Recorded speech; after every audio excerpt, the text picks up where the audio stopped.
Hello views मो पहला स्वागत करुच्ची पीके 789 यूट्यूब चैनल को। आज वीडियो बहुत गुरुत्वपूर्ण वीडियो। सहरांचल स्वास्थ्य आरोग्य केन्द्र हटिबे आउटसोर्सिंग कर्मचारी। चलते पूरा खबर जाना पूर्व वीडियो भल लगे लाइक शेयर सब्सक्राइब करेंगे, बेल आइकन दबाइबे।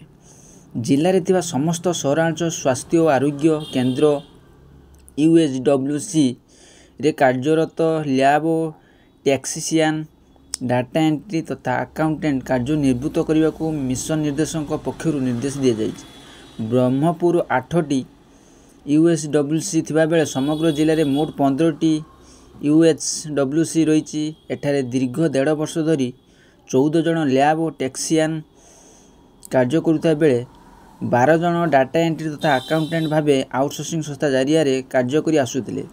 एही समस्त आउटसोर्सिंग कर्मचारी को कार्य निवृत्त करने को CDM एवं UDPH को निर्देश दिया जे यही घटना को नहीं जिला और मुख्य चिकित्साधिकारी CDM और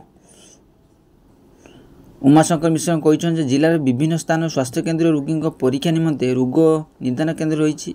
से केन्द्र किसी परीक्षा होउथिबा बेले उक्त रोगी विभिन्न परीक्षा निमंते एक घरोई संस्था को दायित्व दिया। उक्त संस्था पक्षर रोगी परीक्षा करा जाय रिपोर्ट प्रदान करा जाय। आउटसोर्सिंग कर्मचारी कार्य निवृत्त पर रोगी परीक्षा कौन समस्या हेब ना बोली आउटसोर्सिंग कर्मचारी आशा करी। वीडियो भल लगे लाइक शेयर सब्सक्राइब करी, बेल आइकन दबाइबे। जय जगन्नाथ।